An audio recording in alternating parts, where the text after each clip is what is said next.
Bonsoir, chers. Salam alaikum. Donc, comme ça a été programmé et promis également, je diffuse à 20h30 pour les étudiants de S5 en module gestion des ressources humaines que j'avais convenu d'appeler management des ressources humaines. Je diffuse cette vidéo. Cette décision était à son origine l'une des étudiantes de S5 qui a formulé le désir à ce que des vidéos soient destinées à ce niveau-là, à l'instar de ce qui a été fait pour les niveaux de S1 en management. La structure de ces deux vidéos qui ont été programmées, celle d'aujourd'hui et celle de demain, c'est un tout petit peu de voir le socle, disons, ou plutôt le cœur de la gestion des ressources humaines, à savoir la GPSE, la gestion prévisionnelle des emplois et compétences, dont l'ancêtre, c'est la gestion prévisionnelle des effectifs. Également, traiter quelques éléments essentiels de la fonction qui entrent dans la gestion de carrière. C'est pourquoi la vidéo d'aujourd'hui est intitulée GPEC, gestion prévisionnelle des emplois et compétences et gestion de carrière. Avant d'aller plus loin dans ceci, j'aimerais vous donner un tout petit peu le schéma et le décor de ces deux vidéos. La première vidéo, donc, aura à traiter la GPEC fondamentaux, gestion prévisionnelle des emplois et compétences des fondamentaux, et également, il va traiter le recrutement comme première étape de la gestion des carrières. Et en deuxième lieu, c'est-à-dire demain, on aura à traiter le restant de la gestion des carrières ainsi que la rupture du contrat de travail qui entre dans le cadre du relations sociales et du code, bien évidemment, du travail. Commençons tout d'abord par les fondamentaux. Quand on dit gestion des ressources humaines, derrière, il y a l'humain. Et donc, si vous êtes un gestionnaire des ressources humaines dans une entreprise, dans une organisation, dans une administration, la première des choses ou la première question, c'est quelle est votre conception de l'être humain? Comment vous le concevez? Comment vous le voyez? La théorie dans ce domaine, dans l'être humain, 5 éléments essentiels. Premier élément, et c'était le début du siècle avec Taylor, et vous pouvez revenir aux vidéos que j'avais fait pour vos collègues de S1 sur le management, on voyait dans l'être humain plutôt sa force physique. Et donc, on parlait d'homme-bras. Puis, vu les malaises qui ont été créés par le taylorisme, on est passé à une deuxième étape, et celle de l'école des relations humaines, dont le chef de file, c'est Elton Mailloux. Avec l'école des relations humaines, c'est là où on a instauré les premières basiques de la gestion des ressources humaines. À l'époque, on parlait de la fonction personnelle. La fonction personnelle. L'essentiel de cette fonction, c'était de garantir les minimums légaux en matière de salaire, en matière de congés, respect des droits syndicaux. Tout ça, bien évidemment, c'est un peu dans l'ère de 1980 presque. On l'appelle l'homme cœur. C'est-à-dire qu'il faut quand même socialiser et prendre en considération les désirs sociaux d'un être humain. Les années 70, avec la crise de la stagflation, ont engendré une autre manière de voir l'être humain. C'est l'homme-tête, l'homme capable de planifier, l'homme capable de réaliser des objectifs. Et donc, l'évaluation ou la GRH, ou la fonction personnelle à cette époque-là, était fondée sur la direction par objectif. Dirigé par objectif, c'est un peu ce qui se passe dans certaines entreprises aujourd'hui quand on vous exige de réaliser des chiffres d'affaires si vous voulez, par exemple, recevoir votre commission ou votre prime. Du côté japonais, comme ça a été rappelé dans les vidéos du management, c'est plutôt l'homme culture.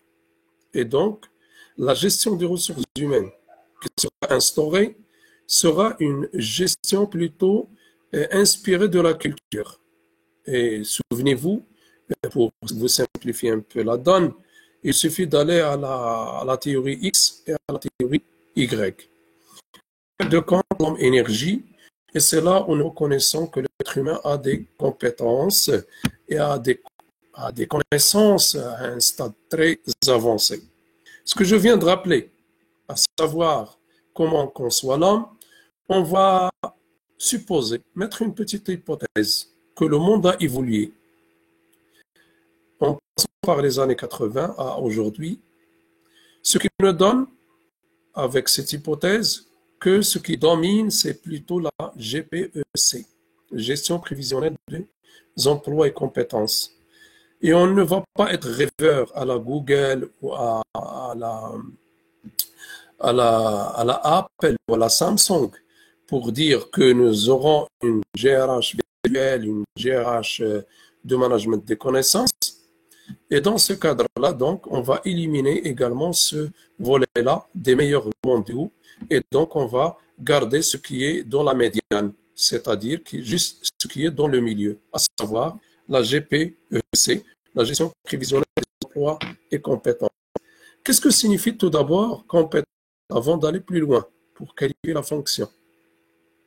Compétence, pour l'être humain ou pour une organisation, peut être une compétence individuelle, il peut être une compétence collective, travail de groupe, il peut être une compétence organisationnelle, c'est-à-dire dans les gènes de l'entreprise. Ce qui nous intéresse, c'est la compétence individuelle ici. Cette compétence individuelle, vous avez tendance à la définir en 3 S. Savoir, savoir-faire et savoir-être. Savoir, c'est les connaissances fondamentales. Connaître quoi faire. Connaître quels sont vos objectifs. Savoir faire, savoir comment les faire. Et ce qui engendre une expérience. Savoir-être, c'est le relationnel. Comment je me comporte affectivement avec les autres. Et on peut y ajouter d'autres savoirs qui ont été ajoutés soit par les Canadiens, soit par les Belges. Par les Canadiens, on peut ajouter le savoir-vivre ou ce que nous appelons savoir-agir. Savoir-agir, c'est quand vous avez un petit problème et il ne faut pas stresser. On peut l'appeler savoir-vivre. Une fois que vous aurez des vrais problèmes, des grands problèmes, on fait recours à un 5e savoir, c'est le savoir réseauté.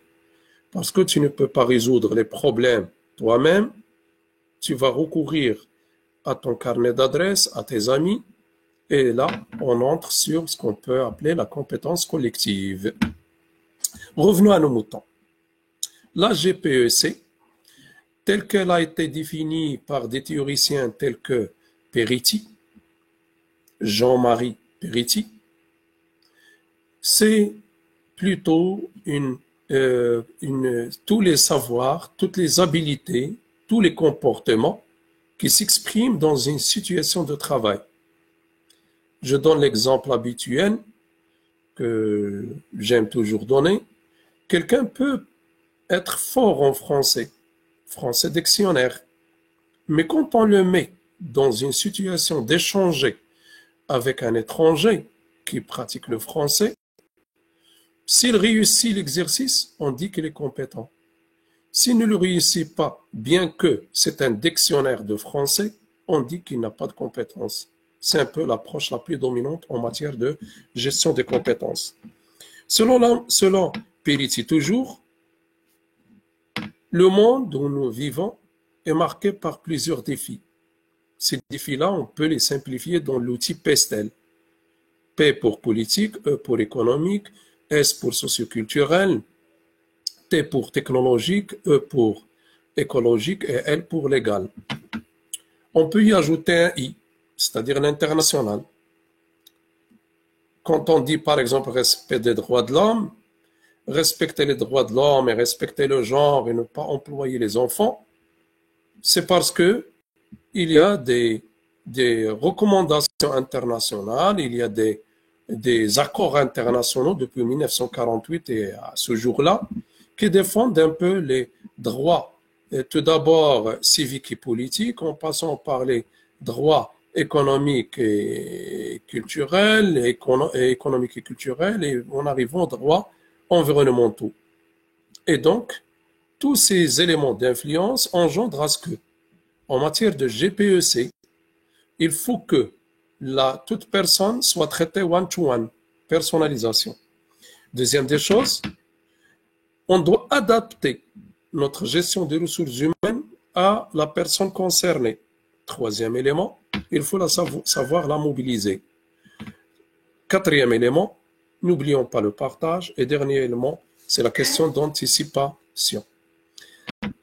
Parler de la GPEC, plus opérationnel, plus terre à terre, c'est parler du référentiel des emplois et métiers et du référentiel des emplois et compétences. Quelle est la différence? Un référentiel des emplois et métiers essaye de découper l'organisation, dans notre cas de figure par exemple, elle essaie de la découper en fonctions principales que nous allons appeler les emplois. Exemple, commercial. L'emploi commercial. Commercial, il y a plusieurs métiers. Et donc, c'est le REM, référentiel des emplois et métiers. Pour chaque métier, pour chaque emploi, on a besoin de personnes spécifiques qui ont des compétences spécifiques. Ces compétences-là, on peut les mettre dans le référentiel des emplois et compétences. L'emploi, on essaie de dire à quelle fonction il appartient, quelle est sa mission, quelles sont ses attributions, quelles sont les tâches à assurer et quelles sont les relations qu'il a, cet emploi. De l'autre côté, on recourt aux compétences. Quelles sont les compétences? Quel est le profil le plus adéquat pour répondre à cet emploi? Ce profil-là, il suffit de mettre les 5 savoirs, mais a priori, réellement et en pratique, on n'écrit que les 3 savoirs essentiels, c'est-à-dire savoir faire et un savoir être. Dans le cadre de la GPEC, donc, une fois que vous avez votre REM et également votre règle, il faut passer à l'action. Passer à l'action, c'est faire le diagnostic. Faire le diagnostic. Analyse externe, analyse interne, comme je l'ai rappelé en management, c'est plus ou moins ce qu'on peut appeler le SWOT. Et cette analyse-là des emplois, de la situation de l'organisation, de préférence qu'il soit prévisionnel, qu'il soit prospective, qu'il soit dans les 3 années à venir, dans les 5 années à venir. Pourquoi faire? Pour connaître la nature des métiers, comment ils vont évoluer. Parce qu'on ne recrute pas pour aujourd'hui, on recrute pour demain. On recrute pour demain, c'est-à-dire qu'il faut recourir à un autre élément, c'est que le recrutement peut être interne comme il peut être externe, c'est-à-dire qu'on peut recruter quelqu'un qui travaille déjà chez nous dans un poste plus élevé. Comment on peut chercher ailleurs s'il n'existe pas chez nous? Généralement, dans l'administration publique marocaine, par exemple, on dit concours professionnel interne ou concours ouvert pour les lauréats des établissements. Et dans ce cadre-là, on a un élément central de la gestion des carrières qui aide, surtout si vous allez recourir à un recrutement interne, c'est l'évaluation. L'évaluation, s'il vous plaît, peut se dérouler de différentes manières. Il peut se dérouler en testant les personnes en situation de travail. Il peut consister en différents exercices, c'est ce que nous appelons le centre d'évaluation.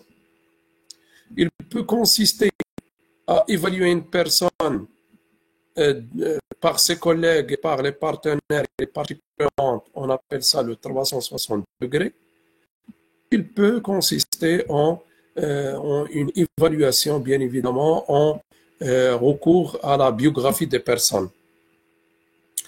Et je ne vais pas vous attarder et vous casser la tête un peu avec le bilan et tableau de bord, un élément que je peux traiter par la suite, et je vais directement, puisqu'il me reste 5 à 6 minutes avec vous, et puisqu'il n'y a pas encore de questions assez particulières, et tout en rappelant aux personnes qui ont déjà fait quelques remarques, est-ce qu'ils peuvent avoir l'enregistrement, je les rassure, outre le direct, les enregistrements restent et je les mets également sur ma chaîne YouTube. Donc, je reviens à la première étape, la gestion des ressources humaines dans un cadre de GPEC, de gestion prévisionnelle des emplois et compétences, est basée sur 3 éléments auxquels je vais ajouter un 4e. Primo, l'acquisition. L'acquisition de la ressource humaine, la entrée à l'intérieur. C'est le recrutement. Deuxièmement, c'est un peu comme si vous recrutez un joueur et il est seulement sur le banc de touche, il faut le stimuler avant de le mettre sur le terrain. Et ça s'appelle la motivation. La motivation commence déjà avec la nature du contrat de travail que vous allez donner à la personne et peut aller à la rémunération, à la mobilité et aux responsabilités que vous lui donnez. Le troisième élément qui est très essentiel à ne pas oublier pour garantir l'employabilité, c'est-à-dire la mise à jour des compétences de la personne s'il a à chercher un nouveau emploi, c'est ce qu'on peut appeler, c'est ce qu'on peut appeler le développement. Bien évidemment, pour toute carrière, il y a une fin. Et c'est là le 4e élément que j'ai ajouté qui fera l'objet de demain. N'importe quel contrat de travail peut connaître une fin précoce comme il peut connaître une fin à terme. Revenons maintenant au recrutement et d'une manière très brève. Pour ne pas vous attarder, vous avez déjà le que j'ai transmis hier. 1. Le processus de recrutement commence par un diagnostic. Emploi, profil. C'est l'étape de l'évaluation. Par la suite, bien évidemment, on prend en considération les moyens à mettre en place, on lance le concours, ou plutôt les annonces, on fait les tests, on recrute les personnes et on les intègre. Ce qui m'intéresse, pour un recrutement réussi, 50% de l'effort doit être à la préparation de ce recrutement, 20% à la sélection et 30%, préparation c'est à 30%, je rectifie un peu les calculs. 20% c'est pour la sélection, mais le plus important, c'est de garder la personne une fois que nous avons gaspillé assez d'argent pour la recruter. Et l'intégration, c'est l'étape la plus importante. La préparation, on vient d'en parler quand on a défini le GPEC, à savoir analyser l'emploi, analyser le profil, faire l'adéquation entre les deux, de manière suivante qui est celle de la analyse.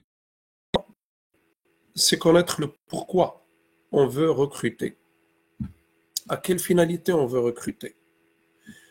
Également, préparer l'emploi, c'est de connaître les démarches de recrutement. Le recrutement peut se faire d'une manière directe par les supérieurs hiérarchiques eux-mêmes qui expriment le besoin de ce recrutement, comme il peut être fait par sous-traitance. Sous-traitance, c'est-à-dire que via, par exemple, dans le contexte marocain, l'ANAPEC, c'est-à-dire une agence étatique, ou par un cabinet spécialisé dans le recrutement.